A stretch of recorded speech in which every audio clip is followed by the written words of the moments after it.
Essa parada de dominante, mano. Todo dia cobravam R$ 15 pra você farmar em mapa aberto. Eu te aprendi porque se você entrasse em algum clã, eles puniam o clã inteiro, então ninguém te aceitava. Eu já parei de jogar 1004 e eu vou falar pra você o porquê. Porquê que talvez você também tenha que parar. Aqui no servidor, pra vocês terem uma ideia, se você tivesse formando uma pontinha verde aqui no pico, eles iam lá, te matavam e iam fazer qualquer outra coisa, eles só matavam por matar. Jogar não pode fazer um pico 6 porque o clã dominante proibiu de você fazer o pico 6. Isso não existe, velho. Pois eu vou lhes responder com o velho e conhecido ditado: Não há nada novo que dure 100 anos.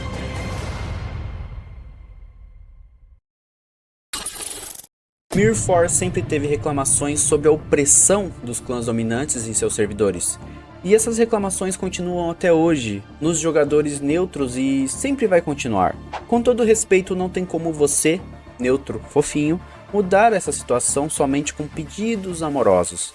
A verdade é que as dominantes que abusam dos neutros vão continuar abusando, já que os jogadores neutros não fazem nada e não têm força para fazer algo. Ou pelo menos acham que não tem. Esse cenário de dominância já aconteceu antes em outros jogos, como por exemplo Lineage 2.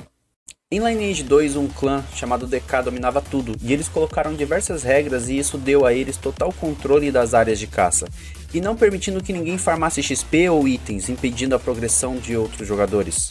Certa atualização do jogo, a DK se aliou a outros dois clãs poderosos, criando a Aliança DK.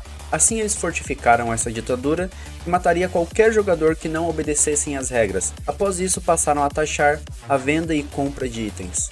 Então os jogadores que estavam insatisfeitos passaram a se unir e lutar contra essa ditadura. Isso se fortificou ainda mais quando a Aliança DK aumentou as taxas de impostos territoriais de 10% para 15%. Todos os jogadores que estavam sob a ditadura se uniram e criaram a Revolução Vermelha. E ao longo da batalha contra a DK, outros clãs menores foram se juntando à Revolução. Após um comunicado de um dos jogadores que foi publicado no site oficial que repercutiu, fez com que toda a comunidade se unisse. Assim, vários jogadores de outros servidores largaram seus personagens e criaram um novo do servidor da ditadura, para lutar contra a DK. Com tudo isso, brigas internas aconteciam dentro da DK, fazendo com que um dos grupos se unissem à resistência, e esse movimento se tornou tão grande, fazendo com que 32 clãs, totalizando mais de 200 mil jogadores, entrassem em uma guerra contra a DK. Mesmo com números gigantescos de jogadores, a DK ainda havia um poder de combate muito maior, pelo fato de muitos jogadores da Resistência serem personagens criados do zero. Então a Resistência enviou estrategicamente os jogadores mais fracos na frente para que, na medida que eles fossem morrendo, uma barreira de mortos fosse criada para atrapalhar a movimentação da DK, e logo depois enviar os jogadores mais fortes para lutar. Assim a Resistência dominou todos os territórios e locais que pertenciam à DK e enfim venceram a guerra. Basicamente, a história do Mir é muito semelhante. A única diferença é que a massa tem medo de lutar. Uma desmotivação para traçar esse tipo de luta no Mir4 é a disparidade de força entre os jogadores cashers e os free-to-play. Quando se olha por esse lado, de fato seria uma luta inútil. Afinal, isso é um jogo pay to win. Mas olhar para os fortes também é uma coisa inútil, já que você pode enfrentar os jogadores que está abaixo dos fortes, e por mais que você não vença a batalha, vocês podem atrapalhar os mais fracos de progredir.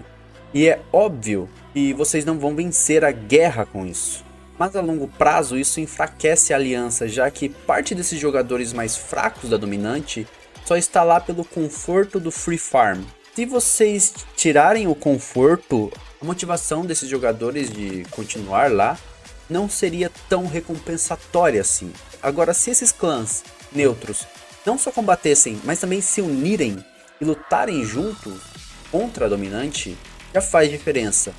Mas, se unirem às resistências, a chance de enfraquecer a dominante é muito maior, abrindo portas para futuros clãs e times observarem o movimento e se aproveitarem para invadir, ou até mesmo novos clãs, times e alianças de relevância se formarem. Grandes números de jogadores em Mir4 pode sim fazer a diferença, ainda que o jogo seja pay to win. Por mais que os neutros não consigam dominar castelo, vale ou lutar pelos World Boss, eles podem atrapalhar em diversos aspectos do jogo. É só questão de se organizar e pensar aonde posso incomodar. Pensa da seguinte forma: beleza, eu não posso vencer, mas posso atrapalhar. A questão é, por quanto tempo vocês vão me aguentar incomodando vocês? O fato é que muitos clãs têm uma liderança que não quer guerra e nem conflitos, e expulsam aqueles jogadores que se recusam a apanhar sem revidar. Uma das opções restantes é vocês que se recusam a ser saco de pancada se unirem e lutarem juntos. E não me entenda mal, eu não estou dizendo que dominante é algo ruim, isso faz parte do jogo. Todos os times que são dominantes merecem ser dominantes pelo fato deles terem se tornado forte o suficiente para isso. Só acho que os demais jogadores que apanham deveriam tomar um pouco de atitude e lutar contra isso, já que isso é um jogo de guerra e eu acho doideira como as pessoas têm medo de morrer em um jogo.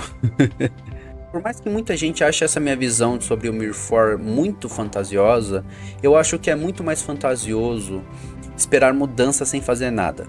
Ainda mais em um jogo focado em guerras e disputa por recursos.